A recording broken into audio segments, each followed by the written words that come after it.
Guys, मेरा नाम है दीपक शर्मा। आप देख रहे हैं इमोर्टल स्टडी पॉइंट। आज हम यहाँ पे पढ़ रहे हैं chapter number 12 world climate and climate change, जिसको हम हिंदी में बोलते हैं विश्व की जलवायु एवं जलवायु परिवर्तन।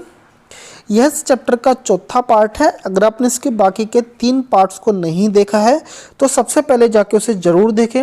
हम बाकी के 3 पार्ट्स में पढ़ चुके हैं इस चैप्टर का इंट्रोडक्शन पार्ट, फिर हमने जाना था कोपेन की जलवायु वर्गीकरण की पद्धति के बारे में, जिसके अंदर हमने पढ़ा था ग्रुप ए के बारे में, यानी कि ट्रॉपिकल ह्यूमिड क्लाइमेट्स के बारे में हमने पढ़ा था। फिर हमने पढ़ा था ग्रुप बी यानी कि शुष्क जलवायु के बारे में, और हमने ग्रुप सी के बारे में भी हमने पढ़ा था। आज के वीडियो में हम यहाँ पर जानेंगे ग्रुप डी के बारे में, यानी कि शीत हिम वन जलवायु प्रदेश के बारे में हम जानेंगे, और जानेंगे ग्रुप ई और ग्रुप एफ के बारे में। चलिए फिर आइए शुरू करते हैं। देखिए, अगर आपने इसके प्रीवियस पार्ट को नहीं देखा तो फिर मैं आपको एज अ इंट्रोडक्शन पार्ट में आपको यहाँ पर फिर से बता देता हूँ कि कोपेन इस पूरे वर्ल्ड के अंदर, इस पूरे संसार के अंदर जितनी भी प्रकार की जलवायु है उन सबको उन्होंने कुछ ग्रुप्स के अंदर डिवाइड किया है। जैसे कि ग्रुप ए से लेके ग्रुप एच तक, अभी तक हम यहाँ पर ग्रुप ए से लेके ग्रुप सी तक हम यहाँ पर पढ़ चुके हैं। बाकी के 3 पार्ट्स हम इस वाली वीडियो के अंदर हम कवर करेंगे। चलिए फिर आइए जानते हैं ग्रुप डी के बारे में, जिसको हम इंग्लिश में क्या बोलते हैं, कोल्ड स्नो फॉरेस्ट क्लाइमेट हम इसको बोलते हैं। चलिए शुरू करते हैं। देखिए, यहाँ पर ग्रुप डी को हम क्या बोलते हैं, शीत हिम वन जलवायु प्रदेश हम इसको यहाँ पर बोलते हैं। तो जब भी मैं इसको यहाँ पर डिफाइन करूँगा तो मैं पूरा नाम नहीं लूँगा, शीत हिम वन जलवायु प्रदेश नहीं बोलूँगा, बल्कि इसकी जगह मैं क्या बोलूँगा, ग्रुप डी बोलूँगा। ठीक है, तो फिर आप यहाँ पर समझ जाना कि ग्रुप डी का मतलब क्या है। डी का मतलब है शीत हिम वन जलवायु से इसका मतलब है। चलिए फिर आइए जानते हैं। डी जलवायु उत्तरी गोलार्ध में 40 डिग्री से 70 डिग्री अक्षांशों तक विस्तृत है। देखिए, इसके अंदर जो शुरुआती नाम क्या है, शीत, यानी कि इससे आपको अंदाज़ा लग गया होगा कि यहाँ पर ठंड बहुत ज़्यादा पड़ने वाली है ना। अब चलिए, अब हम इसके अक्षांशों की बात करते हैं कि 40 डिग्री से लेकर 70 डिग्री तक ही इसका विस्तार क्यों है। तो फिर देखिए, मैं आपको एक ग्लोब पर लेके जाता हूँ। मान के चलिए एक ग्लोब है, ठीक है, और आपको पता है कि इक्वेटर वाली लाइन को हम क्या बोलते हैं, इसको हम बोलते हैं 0 डिग्री लाइन। और आपको ये भी पता होना चाहिए कि सूर्य की जो सबसे ज़्यादा जो किरणें पड़ती है वो कहाँ पर पड़ती हैं, इक्वेटर पर पड़ती है, जिसकी वजह से यहाँ पर जो टेम्परेचर होता है वो हमेशा क्या होता है, हाई होता है। सबसे ज़्यादा टेम्परेचर कहाँ देखने को मिलता है, आपको इक्वेटर पर देखने को मिलता है। ठीक है, अब देखिए, बेसिक सा प्रिंसिपल ये है कि जैसे जैसे आप इक्वेटर से दूर होते जाओगे तो वैसे वैसे टेम्परेचर घटता चला जाएगा। ठीक है, तो फिर अगर हम यहाँ पर ग्रुप डी की बात करें, यानी कि शीत हिम वन जलवायु प्रदेश की बात करें, तो इनकी लोकेशन कहाँ पर है, इस प्रकार के प्रदेश कहाँ पर स्थित है, ये स्थित है 40 से लेकर 70 डिग्री अक्षांश पर।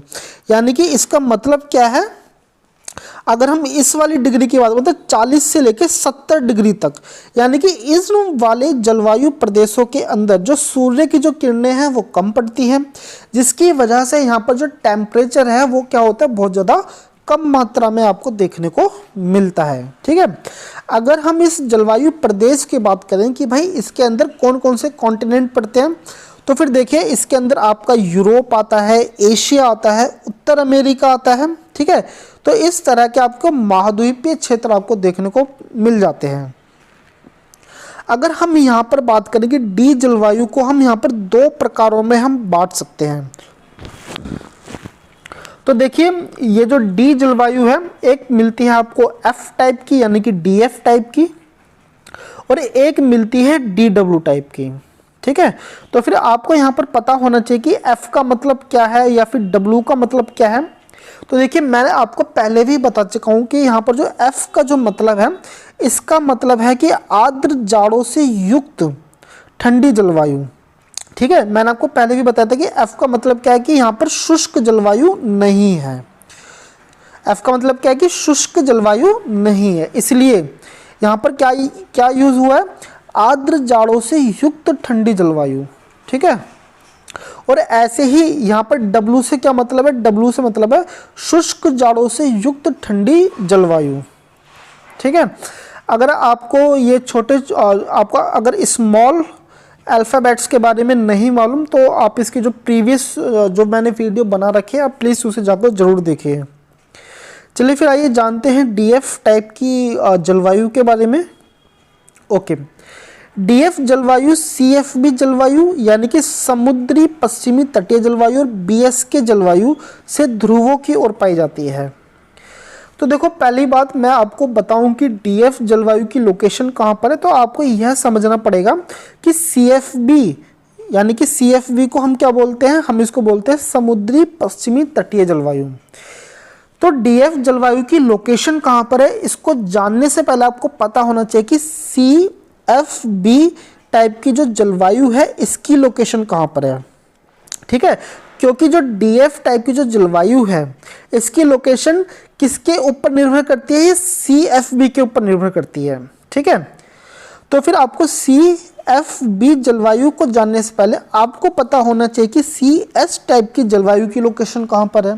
तो फिर देखिए, मैं आपको यहाँ पे पहले से ही कहता चला हूँ कि आप इसकी पूरी सीरीज को देखते चलिए ताकि आपको समझ में आए कि कौन सी जलवायु कहाँ पर निर्भर करती है, मतलब कहाँ पर इसकी लोकेशन है। ठीक है, चलिए फिर आइए समझते हैं डीएफ जलवायु की लोकेशन कहाँ पर है।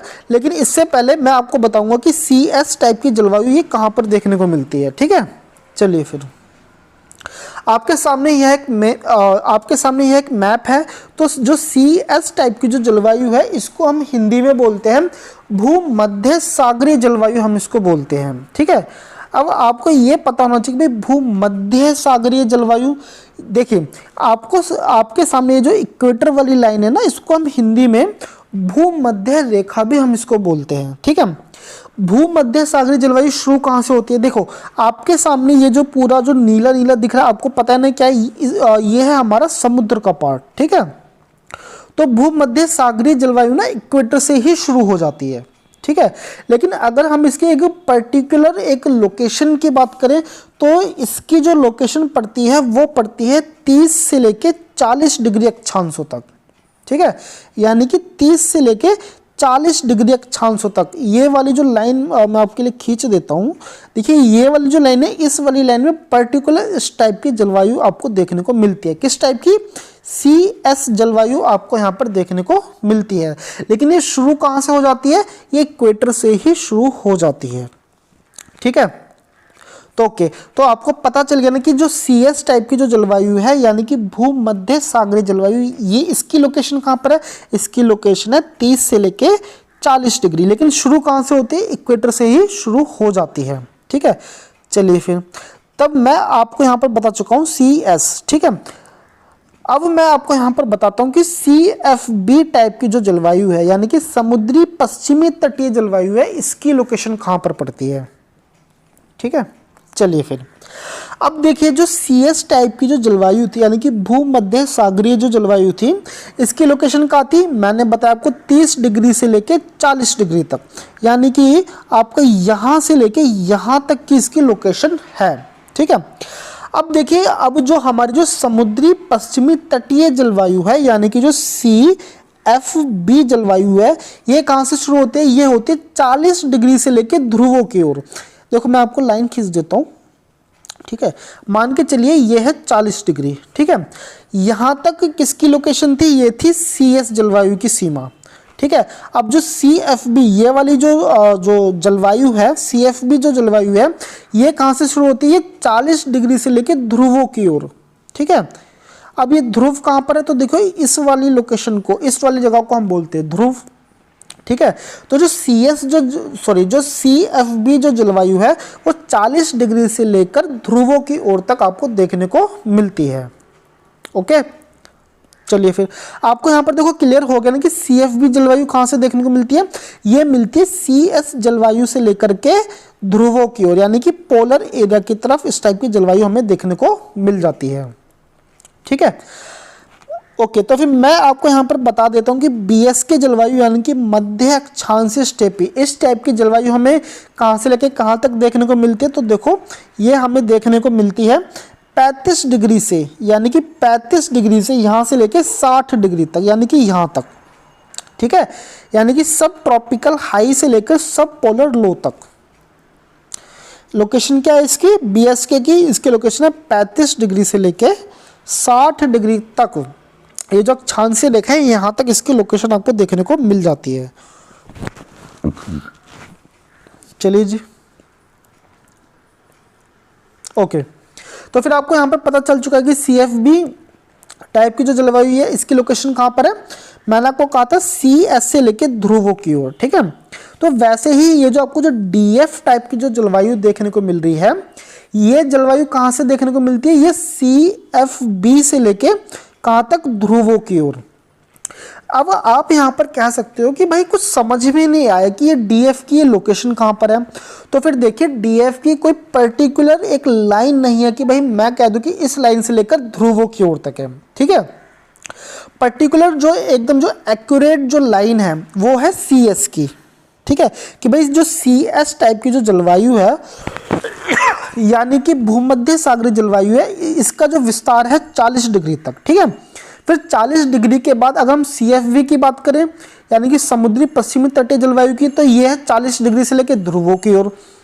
DF जलवायु की बात करें तो ये कहाँ से है, तो भाई ये है जहाँ से CFB है वहाँ से ध्रुवों की ओर है DF टाइप की जलवायु।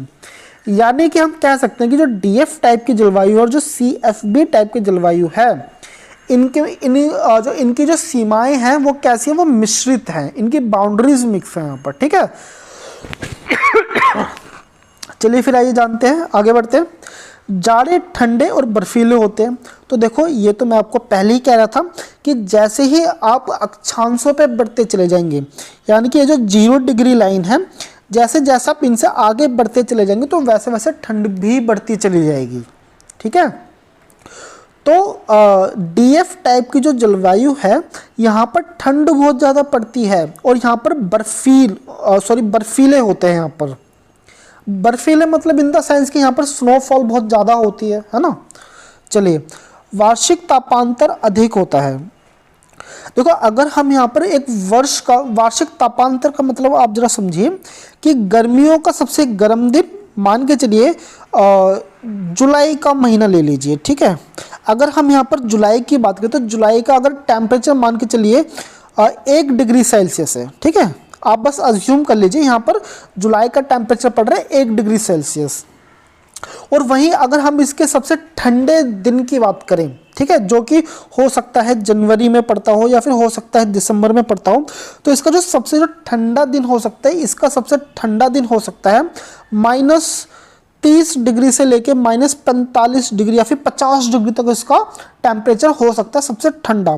तो फिर इसमें जो सबसे ज़्यादा आपको टेम्परेचर में बहुत ज़्यादा डिफरेंस देखने को मिलेगा, जैसे कि कहाँ 1 डिग्री सेल्सियस गर्मियों में, है ना, और कहाँ सर्दियों में कितना -40 या -45 डिग्री सेल्सियस।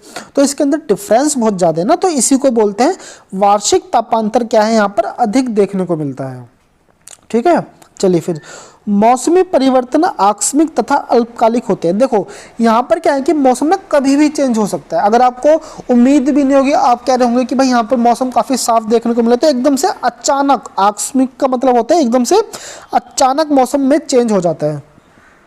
और ये जो मौसमी जो घटनाएं होती हैं वो ज़्यादा लंबे टाइम तक नहीं होती, बल्कि अल्पकालिक होती है, यानी कि शॉर्ट पीरियड तक इसमें ये चेंजेस देखने को मिलते हैं। ध्रुवों की ओर सर्दियाँ अत्यधिक उग्र होती हैं। भाई अगर हम यहाँ पर कहें कि भाई पृथ्वी का सबसे ठंडी जगह कौन सी है, तो हम वो कहाँ है, वो हमारे ध्रुव है। पोलर एरिया है वो हमारे सबसे पृथ्वी के ठंडे एरिया में से एक है। सबसे ज़्यादा ठंड हमारे ध्रुवों पर ही देखने को मिलती है।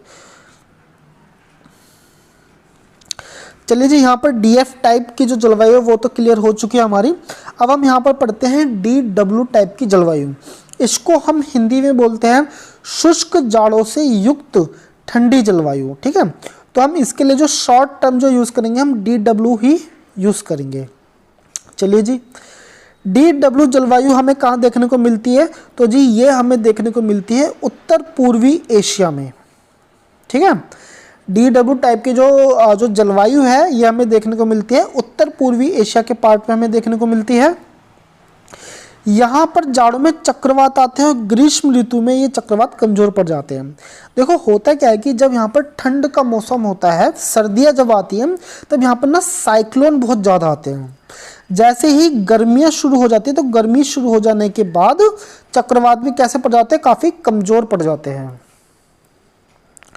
ध्रुवों की ओर गर्मियों में तापमान कम होते हैं और शीत ऋतु में तापमान माइनस से भी नीचे पहुंच जाता है। तो ये तो देखो नॉर्मल सी बात है, जब यहाँ पर गर्मियाँ आती हैं तो ऐसे नहीं कि गर्मियों में ध्रुवों पर टेम्परेचर 18 डिग्री सेल्सियस हो जाएगा या फिर 22 डिग्री सेल्सियस हो जाएगा, ऐसा नहीं होता। ध्रुवों में जो गर्मियों के टाइम में जो टेम्परेचर होता है ना, ये भी हिमांक तक होता है, यानी कि यहाँ पर फिर भी बर्फ़ जमी रहती है। हो सकता है कि यहाँ पर -2 डिग्री सेल्सियस हो या फिर 1 डिग्री सेल्सियस हो, इससे ज़्यादा टेम्परेचर नहीं बढ़ता। ठीक है, हम यहाँ पर ध्रुवों की बात कर रहे हैं। और अगर हम यहाँ पर शीत ऋतु की बात करें तो यहाँ पर तो इसका जो दुनिया का जो सबसे जो ठंडा जो एरिया जो है वो है रूस का एक जगह है जिसका मैं नाम भूल रहा हूँ। वहाँ पर -55 डिग्री सेल्सियस से भी ज़्यादा वहाँ पर टेम्परेचर पड़ रखा है। ठीक है, तो फिर आप यहाँ पर इस एग्जाम्पल से समझ सकते हैं यहाँ पर ठंड कितनी ज़्यादा पड़ती है। अगर हम यहाँ पर वर्षा की बात करें तो भाई वर्षा बहुत कम होती है, 12 से 15 सेंटीमीटर की वर्षा होती है। ठीक है, अब यहाँ पर वर्षा इतनी कम पड़ने का रीज़न क्या है, क्योंकि भाई यहाँ पर ठंड बहुत ज़्यादा होती है। जैसे कि आपको पता है जो ठंडी हवाएं होती है वो एवोपोरेशन की जो एक्टिविटी होती है वो तो वहाँ पर कम ही होती होगी, बहुत ही ना के बराबर ही पड़ती होगी। ठीक है, जब यहाँ पर एवोपोरेशन की एक्टिविटी नहीं होगी, ठीक है, तो यहाँ पर एवोपोरेशन की एक्टिविटी यानी कि वाष्पीकरण की प्रक्रिया ना होने के कारण यहाँ पर वर्षा नहीं होती इतनी ज़्यादा। ठीक है, और आपको पता है कि जो हमारी जो ठंडी हवाएं हैं वो एब्जॉर्ब बहुत ज़्यादा कम मात्रा में कर पाते हैं, इनकी कैपेसिटी नहीं होती कि वो वाटर को ज़्यादा एब्जॉर्ब कर सकें। चलिए फिर आगे बढ़ते हैं। चलिए जी, तो जो हम पढ़ रहे थे डी ग्रुप पढ़ रहे थे, ये हमारा हो चुका है ख़त्म। अब हम यहाँ पर पढ़ने वाले हैं ग्रुप ई के बारे में। अब ये जो ग्रुप ई जो यहाँ पर जो आ रहा है ये भी ध्रुवीय जलवायु है, लेकिन ये बहुत ज़्यादा हाई क्लास है। हाई क्लास बोले तो क्या कि यानी कि इसका जो अक्षांशीय जो रेखा है वो बहुत ज़्यादा हाई है, यानी कि 70 डिग्री से ऊपर की तरफ है।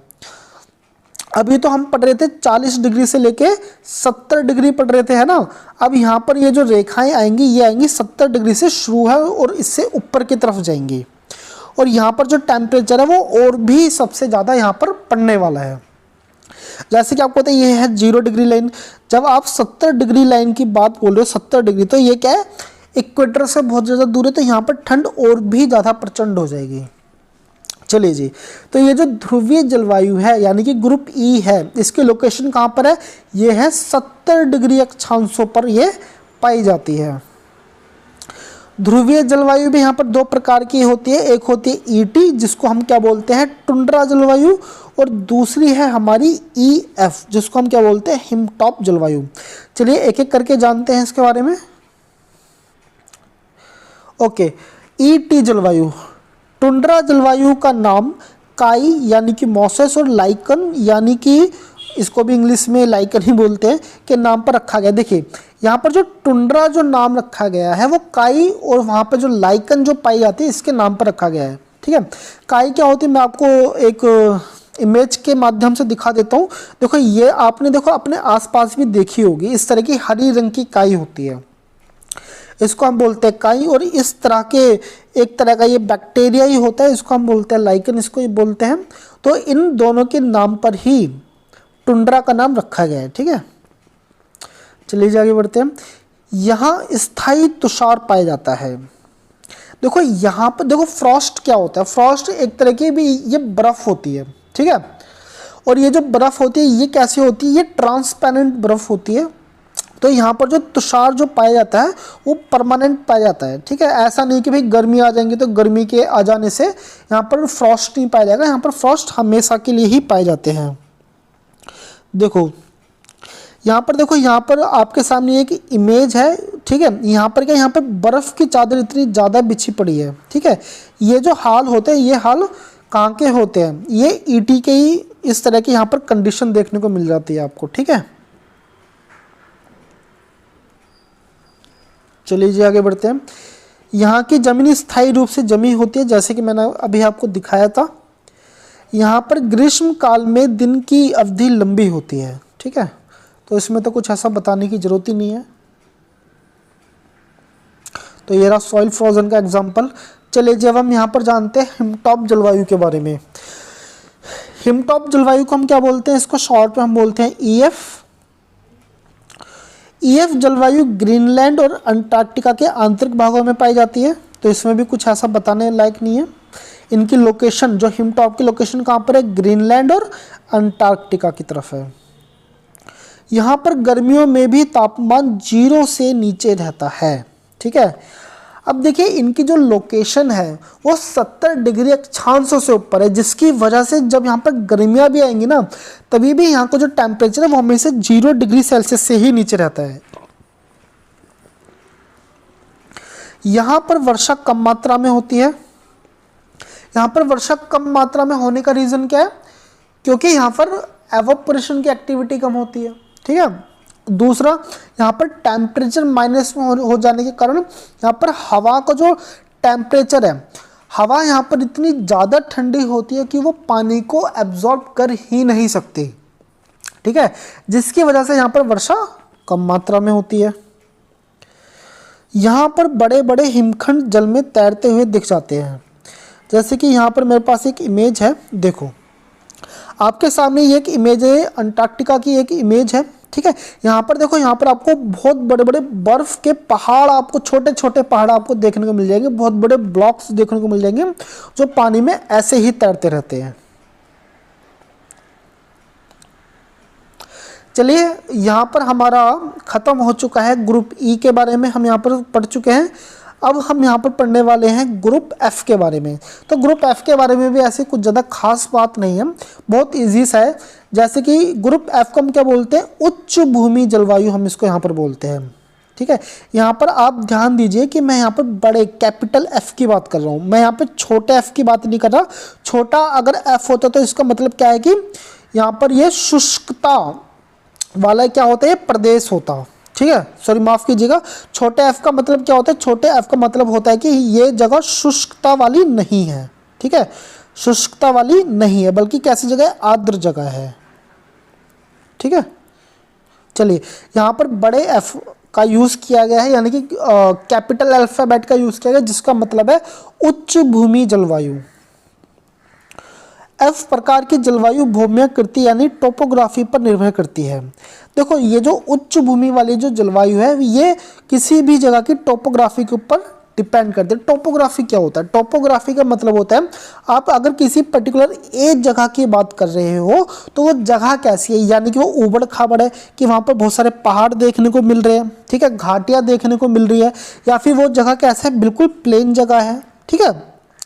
तो उस जगह को हम क्या बोलते हैं, उसकी टोपोग्राफी बोलते हैं, ओके। अगर वहाँ की टोपोग्राफी कैसी होगी, प्लेन होगी, तो हम उसको क्या बोलेंगे, प्लेन एरिया बोलेंगे। वहाँ की टोपोग्राफी कैसी होगी, पहाड़ों वाली, घाटियों वाली होगी, तो हम इसको इस तरह की टोपोग्राफी बोलेंगे। तो टोपोग्राफी का मतलब क्या है, टोपोग्राफी का मतलब है उस जगह के शेप से मतलब है, ठीक है। अब देखिए होता क्या है, जो एफ प्रकार की जो जलवायु है वहाँ की टोपोग्राफी के ऊपर कैसे डिपेंड करती है। मान के चलिए एक जगह बिल्कुल प्लेन है, तो प्लेन जगह का मतलब है कि यहाँ पर जो सूर्य की जो किरणें पड़ने वाली है वो सभी जगह पर एक समान वाली सूर्य की किरणें पड़ेंगी। अगर वहाँ पर बारिश होगी तो बारिश भी एक ही जगह पर बिल्कुल समान मात्रा में होगी, है ना। और वहीं अगर हम पहाड़ों की बात करें, पहाड़ों की टोपोग्राफी की बात करें, तो यहाँ पर क्या होगा, अगर सूर्य निकला होगा तो सिर्फ इसकी एक ही ढाल को क्या मिलेगी, एनर्जी मिलेगी, है ना। और इसके दूसरी ढाल की तरफ क्या होगा, यहाँ पर ठंड की मात्रा पाई जाएगी। ठंड की मात्रा की वजह से यहाँ पर आपको जो वेजिटेशन मिलेगी वो अलग टाइप की देखने को मिलेगी। और वही जो सूर्य वाले ढाल पर वेजिटेशन आपको यहाँ पर डेंस देखने को मिलेगी, ठीक है, क्योंकि यहाँ पर सूर्य की किरणें अच्छी मात्रा में प्राप्त हो रही है, तो यहाँ पर हरियाली ज़्यादा होगी और यहाँ पर हरियाली कम होगी, है ना। तो इस वजह से इस तरह की जलवायु में थोड़ा सा फर्क आपको देखने को मिल जाता है। ऊंचे ऊंचे पर्वतों में तापमान में भारी परिवर्तन देखने को मिलता है, जैसे कि ये मैंने आपको बता चुका हूँ। यहाँ पर उच्च भूमि में वर्षा के प्रकारों व उनकी गहनता में भी स्थानिक अंतर देखने को मिलता है। जैसे कि मैंने आपको बताया था कि अगर यहाँ पर ऊंचे पहाड़ों में अगर वर्षा होगी तो मान के चलो अगर यहाँ पर बादल है तो वर्षा सिर्फ इतने वाले क्षेत्र में ही प्राप्त होगी, बल्कि इसका जो इतना बड़ा जो विशाल क्षेत्र है यहाँ पर वर्षा देखने को ही नहीं मिलेगी। तो इस तरह के यहाँ पर परिवर्तन आपको देखने को मिल जाते हैं। तो आज की वीडियो में बस इतना ही। आपको वीडियो कैसी लग रही है आप मुझे कमेंट करके बताइए। नेक्स्ट वीडियो में हम पढ़ेंगे जलवायु परिवर्तन के बारे में। तो वीडियो को यहाँ तक देखने के लिए धन्यवाद, और चैनल को कर दीजिए सब्सक्राइब ताकि आपको टाइम पे वीडियो आपको यहाँ पर मिलती रहे।